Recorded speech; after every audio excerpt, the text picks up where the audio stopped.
que comment dirais, les réécritures de ces contes sont des moments de pur plaisir pour le lecteur.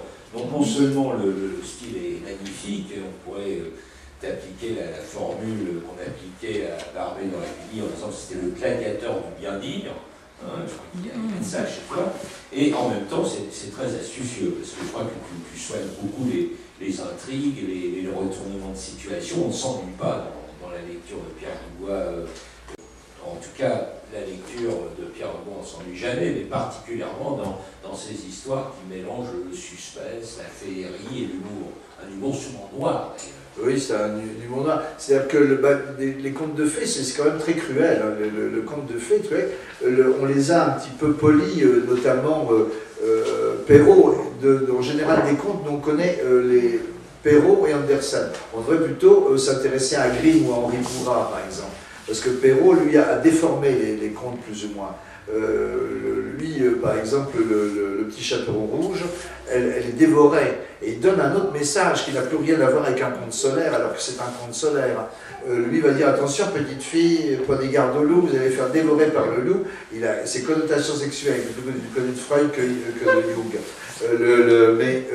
Donc il va transformer le conte déjà. Il a un côté parisien, il y a déjà un côté intellectuel parisien, c'est comme un courtisan de Louis XIV. À cette époque-là, le siècle des Lumières, ils font tellement de lumière qu'on ne voit plus la pénombre, on ne voit plus le clair-obscur, et on tue déjà tout le mystère, le mystère des contes, le mystère des contes des fées, le mystère du sous-bois, sur des musiques de Lully à Versailles, de belles dames, c'est des précieuses ridicules, ça n'a plus rien à voir avec les fées, elles vont batifoler avec des petites ailes, etc., etc. On va les faire descendre avec des fils, on arrive déjà aux effets spéciaux d'aujourd'hui. Alors là, on va tirer des feux d'artifice et on passe à côté. Et je ne sais pas pourquoi je disais ça. Bon, voilà. Mais écoute, tu essayais d'expliquer comment tu bâtissais. Oui. Donc, moi, j'essaie de repartir vraiment au texte même. Par exemple, Andersen, lui, il se raconte, lui, s'est raconté. L'histoire du cygne, c'est lui, la petite sirène, c'est lui. Lui, il n'est pas parti de contes traditionnels. Il a raconté des contes de fées, et ce sont les contes inventés par Andersen. Henri Bourrat, lui, a repris les contes et les a réécrits d'une manière très belle en prenant tous ces mots simples, paysans, et en les poétisant. Il s'est amusé avec des tournures de phrases pour faire encore plus paysan que paysan et arriver à une chanson. Il arrive vraiment à créer un style qui est vraiment agréable à lire, c'est à lire tout haut. Bourrat, c'est vraiment magnifique. Il faut lire Gaspard des Montagnes, c'est extraordinaire. Et lui, il a vraiment pris dans le terroir, dans tous ses auteurs auvergnats, et il a réécrit tout ça. Moi, j'ai voulu mélanger ce que faisait un peu Seignol et Jean Ray en même temps, les Anglais, et amener évidemment mon besoin de chanson, mon besoin de tricoter, mon besoin d'écrire à moi, de faire ma petite broderie, mon petite histoire, mais en prenant vraiment l'essence un peu dure. Par exemple, dans Cendrillon, quand on lit le texte initial, lorsque ses sœurs, ses demi-sœurs essaient de rentrer dans la pantoufle, elles n'arrivent pas à rentrer dans la pantoufle, elles se tranchent les orteils pour pouvoir rentrer dans la pantoufle de verre. Le petit chaperon, Blanche-Neige, c'est aussi très cruel. Le début, on dit, oui, la maman voit une goutte, elle se pique et il y a une goutte de sang qui tombe sur la neige. Elle dit, bon, je voudrais une enfant qui soit blanche comme la neige avec ses lèvres rouges comme le sang. Dans certaines histoires, elle voit un enfant mort, elle voit du sang, c'est assez terrible. Donc moi je m'amuse à reprendre l'essence même, ce que je reproche par exemple au Chaperon Rouge, non, à Blanche-Neige qu'on est en train de faire là, en ce moment, là, qui va sortir, c'est que c'est un peu comme les Minimoys. Tiens, on va prendre l'histoire de Blanche-Neige, puis ce serait pas mal, il y aurait un dragon en plus. Ah ouais, puis elle, ce serait une grande guerrière Alors elle aurait des reploplos, encore mieux, ce serait une pin-up girl, etc. Puis elle se battrait à l'épée. Alors le prince, bon, ben, il sera une tafiole bientôt. Quoi. Il y a un irrespect du conte, on passe à côté.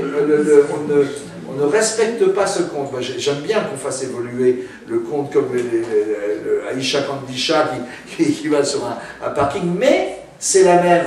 On ne se moque pas d'elle. Ce qui est dérangeant, c'est qu'on en fait tout à fait autre chose. Et là, moi, j'essaie justement de trouver le côté perfide de ces personnages pour les mettre en valeur ou dans l'ombre encore davantage. C'est ça que j'essaye, mais je ne veux pas trahir le fond du conte. Quoi. Alors, évidemment, c'est un peu délicat, mais j'essaye. Écoutez, les gens qui écrivent les préfaces et qui n'ont pas beaucoup d'imagination disent souvent j'envie le lecteur qui, pour la première fois, va découvrir. Ben, je pense que cette expression convient très bien aux lecteurs qui découvriront les contes de Pierre Dubois, ces contes de fées réécrits avec ce talent et ce génie de la perversité, car il y a quand même chez Pierre Dubois un petit peu du diable. Voilà, ben je pense qu'on n'a pas fait le tour de Pierre Dubois, mais on a fait le tour du cadran. J'ai rien sorti. Et si vous souhaitez, on peut évidemment continuer, mais je pense qu'on était tenu un... Comme vous voulez. Quelques questions de la salle, peut-être? À moins que tout le monde soit... Ah, monsieur, oui. C'est pas forcément une question, simplement j'aimerais que vous redisiez l'amour que vous semblez porter à des contes, à la cruauté des contes. Je pensais aux contes de Grimm qui sont absolument affreux, je pensais aux contes du Genévrier. Ah oui, c'est terrible. C'est absolument affreux, mais il y en a d'autres. Si vous pourriez en parler, certainement beaucoup plus savamment. Cette cruauté-là qui me fait aimer. Non, c'est vrai qu'il faut se remettre dans le... Par exemple, je suis très ami avec Lecouteux, avec Claude Lecouteux, qui a écrit énormément sur les contes, qui est un chercheur. Lui, c'est un chercheur sérieux, pas comme moi, c'est un Sorbonnard, et il a notamment écrit sur les fantômes, sur les loups-garous, il faut se remettre dans le contexte aussi. Ces contes sont primitifs, ce sont des contes brutaux, il y a un soleil primitif qui les éclaire, un peu à travers un obscurantisme et tout, donc effectivement le conte du Genévrier, tous ces meurtres d'enfants, il y a aussi l'oiseau ourdi, où il y a la maman qui dit à la petite fille, au petit garçon, tiens, va chercher une pomme dans le coffre, elle laisse plaf retomber le coffre et tchac, elle lui coupe la tête. C'est vrai que c'est ce Genévrier aussi, ma mère m'a tué, mon Dieu m'a mangé, etc., etc. Mais il faut dire aussi qu'à l'époque, les mamans perdaient leurs enfants. Tous les thèmes des contes de fantômes, par exemple, qu'est-ce que c'est souvent? Les enfants, les feux follets, ce sont des malmorts, des hors-venus. On les appelait les hors-venus, mais il faut aussi dire que c'était la famine. Déjà, les enfants mouraient tôt, d'où aussi les épreuves initiatiques peut-être, mais aussi est-ce que l'enfant allait survivre. Donc on les trempait dans l'eau glacée, après on les mettait près du feu, etc. Il y avait un tas de... L'enfant n'allait pas, s'il allait jusqu'à 5 ans par exemple, on pouvait lui donner un nom. Et puis attention, il y avait les fées aussi qui étaient dans le coin, enfin les fées noires et sombres. Bon, c'était évidemment des identifications de la mort, des maladies, etc., etc. Mais elles étaient là, donc on ne lui donnait pas de nom, parce que tant qu'il avait un nom, on en appelait, tiens, Jean-Paul, etc., etc. Une fée allait entendre pour enlever l'enfant, pour le prendre, et surtout ils enlevaient des garçons. Alors très souvent on a habillé les petits garçons en filles pendant très longtemps.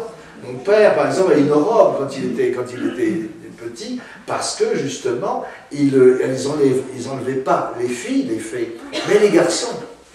Donc il faut se mettre dans ce contexte, ces contes, c'est très cruel parce que le monde était très cruel. C'était vraiment des sentiments très primitifs. On tuait, le Grimm, effectivement, c'est féroce. C'est le loup, justement, dévore, le petit chapeau rouge, les ogres mangent.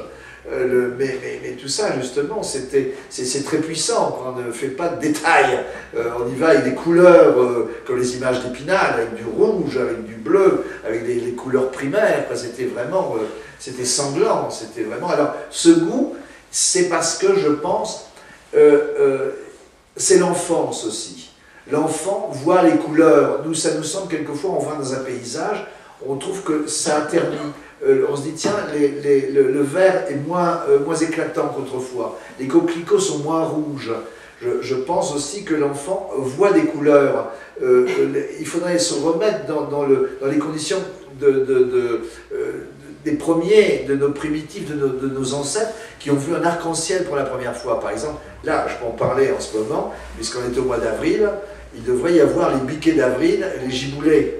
Et c'est le bien qui combat le mal. C'est-à-dire, on revient à la mère Gagache, hein, et donc c'est le combat du bien et du mal, de l'hiver, et donc les elfes noirs lancent leurs flèches de glace, et les elfes de l'autre côté, ceux de lumière, de flore, d'un grand coup d'aile, balayent et cassent en 1000 morceaux ces flèches de glace qui tombent en grêle.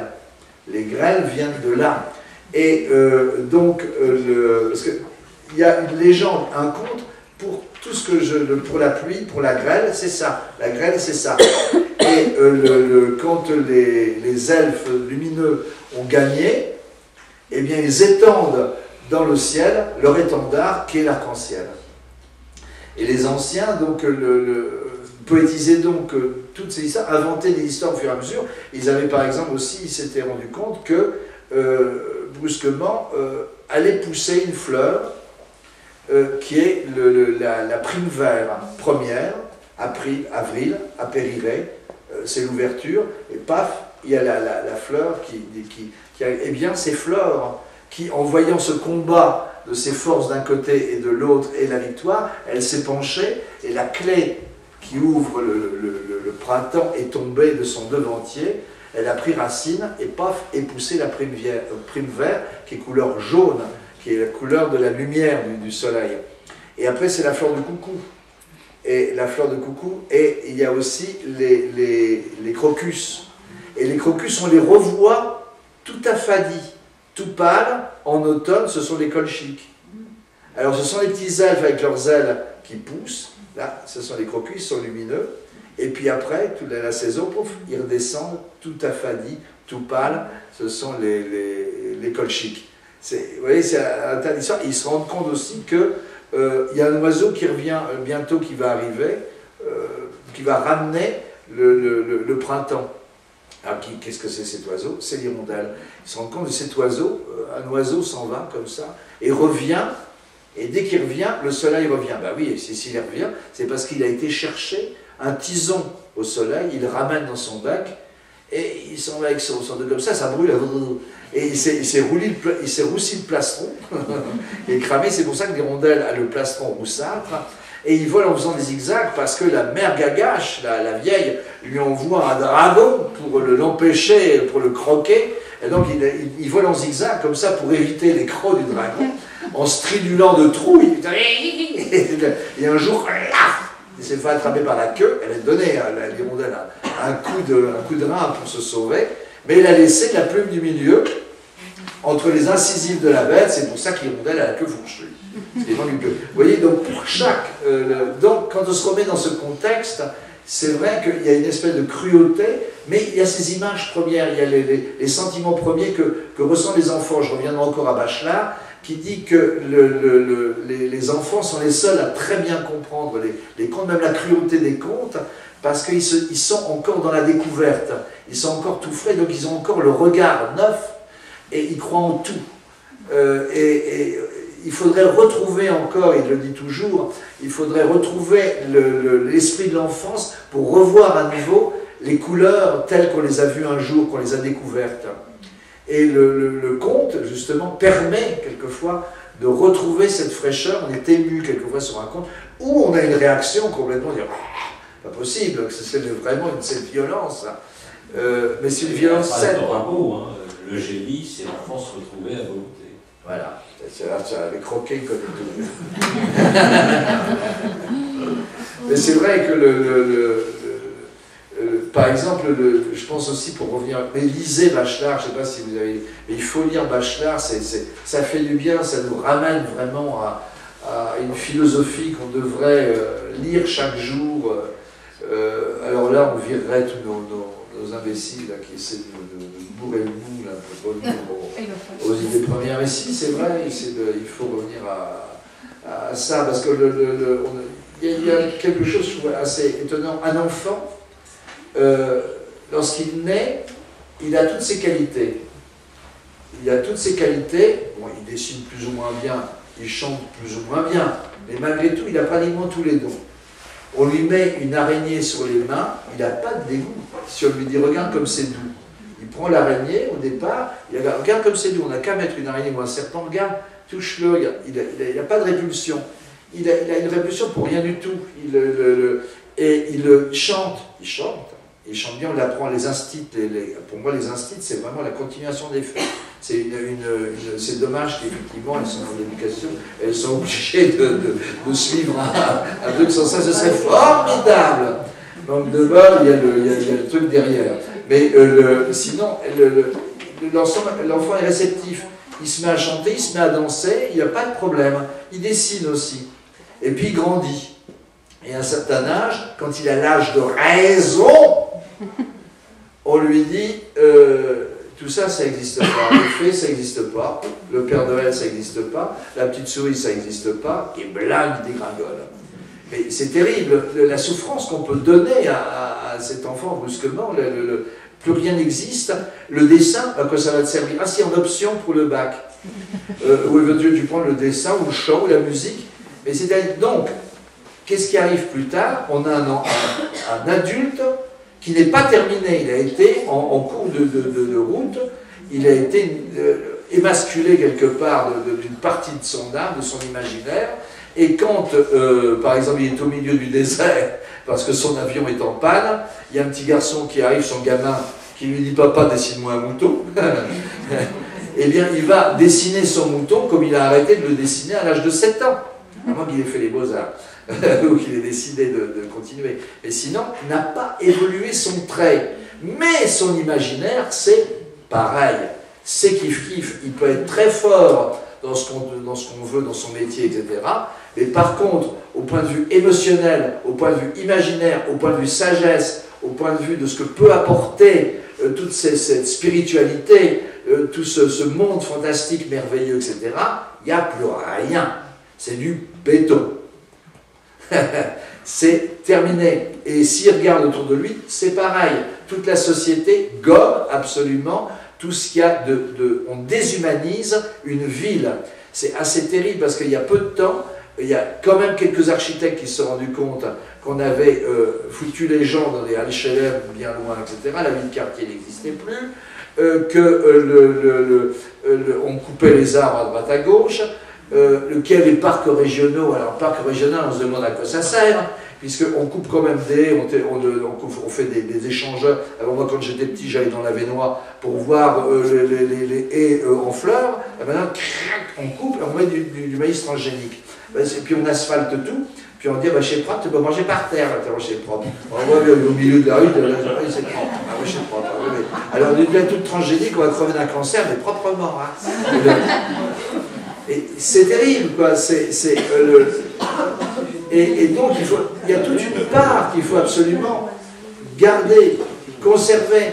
Le message des contes, c'est ça. Faisons attention, renouons avec la nature. Alors, il y a un architecte qui est venu me voir, enfin un jeune étudiant architecte, qui m'a dit, ben, on va étudier le genius loci, l'esprit des lieux. Ben, il serait temps.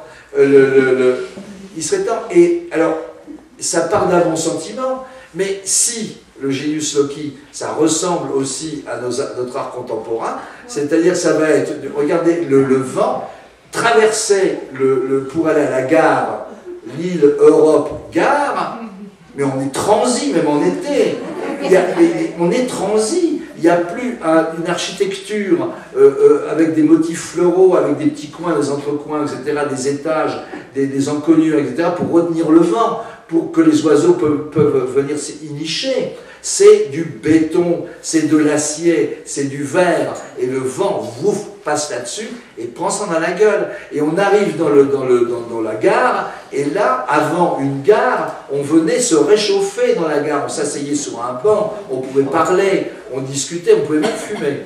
On était quand même le truc, mais il faisait bon chaud. Maintenant, c'est à tout vent, c'est fermé, il ne faut pas rester. Les bancs sont en acier, et en plus penchés pour on ne puisse pas s'asseoir dessus. Et qu'est-ce qu'on nous dit? Ah ben oui, mais vous êtes là pour passer en vitesse. Oui, mais comme le train est tout le temps en retard, ça ne faut pas. On attrape des angines blanches, et du coup, on est obligé de voir Seignol qui vous fait devenir un gynécologue. On va être ici pour vous parler de ça. C'est vrai, donc, si on bétonne tout, et pour avoir bonne conscience, on plante un poteau que la mère Martine va payer, je ne sais pas combien, enfin nous faire payer, combien de temps, on va avoir un poteau de béton, on va dire, c'est le genius loci. C'est le genius loci. Bon, il n'y a pas de problème, on peut continuer. Et ça, c'est terrible. Et là encore, il faut revenir au fait que la nature, il faut resacraliser cette nature, il faut réhumaniser une ville et nous réhumaniser pour retrouver justement cette luminosité, retrouver les couleurs premières. Tu l'es chopé. Ah, un peu plus.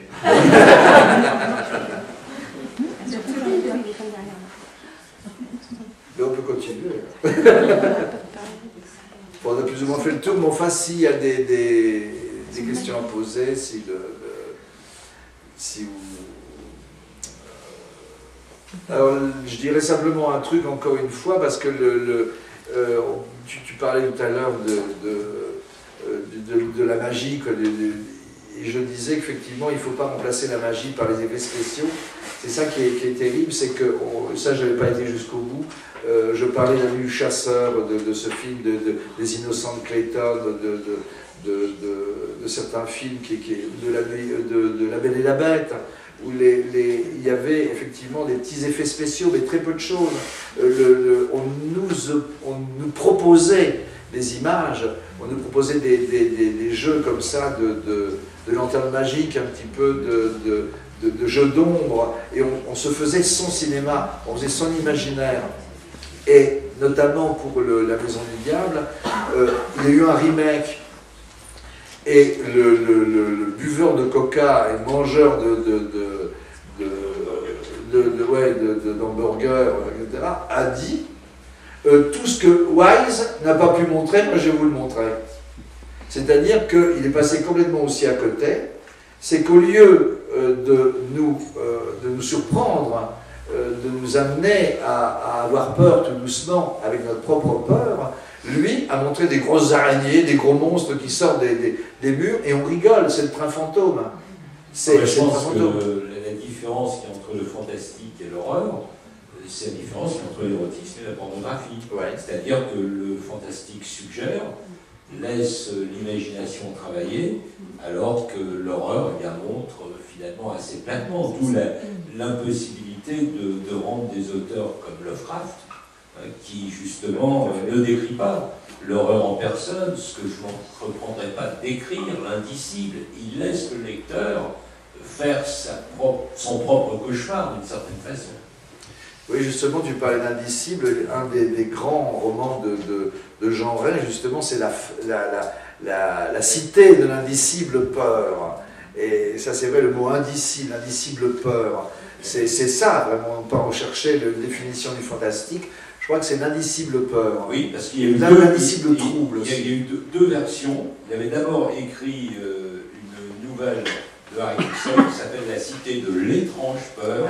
Et ensuite, il a repris le titre, même si l'histoire était un peu différente, sous le titre La Cité de l'indicible peur. Alors justement, puisque tu me sembles là en verbe, est-ce que tu pourrais nous donner un peu quelques clés pour garnir nos bibliothèques, ou tout au moins aller faire les pèlerinages dans les meilleurs endroits de ton panthéon fantastique? Bon, c'est les mêmes que les tiens, je pense que c'est Jean Ray, il faut absolument lire Jean Ray, il faut absolument lire Seignol, et puis tous les Anglais, je crois que le Sheridan Le Fanu, tous les contes de Sheridan Le Fanu, c'est vraiment... Parce que Sheridan Le Fanu aussi utilise dans certains contes, parce que c'est un Irlandais, les contes et les croyances des Irlandais, notamment des fantômes, des léprechauns, tous ces petits êtres étranges. Moi, il y a Yeats aussi, j'adore Yeats. Bon, c'est pas vraiment du fantastique, mais il y a toute une coloration. Il y a un bouquin moi, que j'aime beaucoup, pour moi, c'est Lonely Willows, Sylvia Towson Warner. C'est John Losfeld, mais même on peut le trouver en folio. Donc c'est Sylvia Towson Warner, ça s'appelle Lonely Willows, Sylvia Willows, Laura Willows. Le titre français c'est Laura Willows. Et en fait c'est très intéressant parce que j'aime beaucoup moi, le fantastique féminin aussi. Miss Oliphant, le Mary Webb, la Renarde, les Brontë, les sœurs Brontë, c'est du fantastique aussi. J'aime beaucoup parce qu'elles ont une manière, Edith Wharton, tous les contes fantastiques d'Edith Wharton, je trouve super. Elles ont une approche, ou Elizabeth Gould aussi, parce qu'elle voyait les fantômes, Elizabeth Gould. Toutes ces femmes avaient une approche assez extraordinaire du fantastique, très intuitif, très féminin, justement. Il ne faut pas oublier que le conte de fées aussi, on marquerait que c'est extrêmement féminin. Le conte est féminin. Il y a toujours l'omniprésence de la fée. Qu'est-ce que c'est que la fée? C'est le destin. C'est aussi la mère, la matrone, la terre-mère, c'est Shinana Gig. Hein, c'est la déesse mère, c'est la menthe, c'est la belle à nul autre pareil. C'est la femme. Et vous remarquerez aussi que dans tous les contes, le héros, pour accéder au trône, épouse toujours la fille du roi. C'est toujours par les femmes qu'on accède à la sagesse et au trône. Après, ça se gâte. Mais malgré tout, c'est toujours par les femmes. Parce que aussi, beaucoup de contes viennent du celtisme. C'est le celte. Et là, il y a le matriarcat, il y a la femme qu'on trouve d'ailleurs dans tout le mythe arthurien, Guenièvre.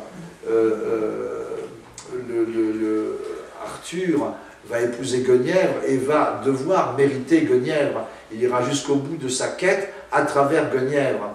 Et le jour où il s'installe, où il ne combat plus, elle va vers Lancelot. Merlin aussi va... J'ai résisté. Voilà, va aussi accepter de se retirer du monde par amour pour Viviane. Il va lui donner... C'est d'ailleurs très tordu, parce que tous ces portraits de femmes qui sont très positifs, dès qu'arrive le christianisme, elles deviennent perverses. Viviane, quelle perverse, quand même, elle a demandé à Merlin tous ses tours, et puis, une fois qu'elle les a eus, paf, elle l'a enfermé pour elle l'a enfermé.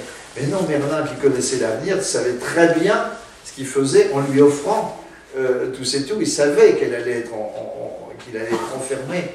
Mais c'était son choix. Et parce que justement, il se rendait compte que le monde devenait fou.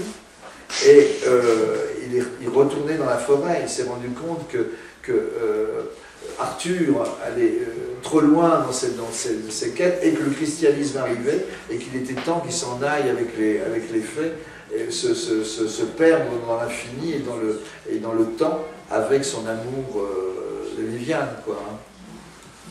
Justement, il y a une très belle histoire, je ne sais plus qui a écrit ça, mais qui arrive à connecter les légendes arthuriennes et Sherlock Holmes. C'est une très courte nouvelle qui est sortie dans un magazine américain d'amis de Sherlock Holmes. Et l'histoire est à peu près la suivante, je vais la faire courte. Sherlock Holmes a un âge assez avancé. Il est dans les Downs, où il s'est occupé des abeilles et puis de rédiger son grand traité de criminologie. Et il est sur le bord de la falaise, le soir tombe, il fait froid, et il y a des constables, un agent de police qui est le fils de celui qui avait été présent lors de la crinière du lion, une des dernières histoires de Sherlock Holmes, et qui voit Sherlock Holmes comme ça sur le bord de la falaise, dans le froid du soir. Il dit: Monsieur Holmes, vous devriez rentrer, il fait froid, vous allez vous enrhumer. Et l'autre lui dit: non, je suis très bien là, mais par contre, vous pouvez me rendre un service. Ah bon, lequel? Écoutez, tenez, voilà ma pipe et ma loupe, et allez les jeter dans la mer. Bon, le constable part avec la pipe et la loupe, en se disant: bon, c'est quand même la pipe et la loupe de Sherlock Holmes. Enfin bon. Et il revient, et Sherlock Holmes s'est dit: alors, vous les avez jetés? Oui. Et Sherlock Holmes, qui malgré son grand âge n'a rien perdu de son pouvoir de déduction, se rend compte que la poche est quand même un peu trop gonflée et lui demande d'aller vraiment jeter la pipe et la loupe dans la mer. Donc le constable repart et zut, la pipe et la loupe, enfin tant pis, les jette dans la mer, et à ce moment-là, il y a une main qui se dresse, qui récupère la pipe et la loupe. Il y a un carrosse qui arrive avec une femme si belle que le constable ne pourra jamais réussir à la décrire. La porte s'ouvre et donc Sherlock Holmes entre dans le carrosse et s'en va vers les îles Bienheureuses. Donc un peu c'est la légende d'Arthur. Et là c'était Irène Adler. Et c'est Irène Adler.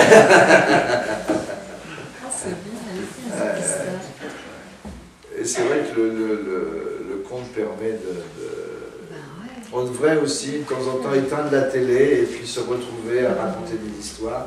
Ce serait quand même pas mal, quoi, je trouve, de retrouver cette manière de raconter toute une histoire, c'est de réentendre ces bruits. Bien, mais s'il n'y a pas d'autres questions, nous allons clore ici, mais c'est finalement qu'un début, puisque vous avez toute la possibilité de retrouver les ouvrages de Pierre Dubois à la sortie, évidemment, ou dans les bibliothèques. Merci de votre attention.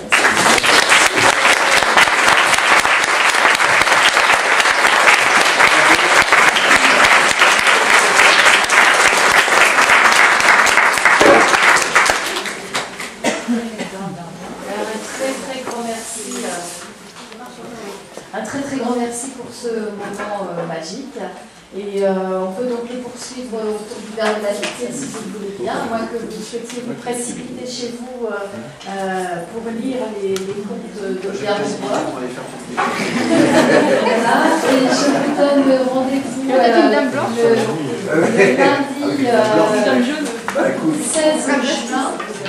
Le lundi 16 juin avec Jacques Sergent qui est vampirologue. Oui, vampirologue.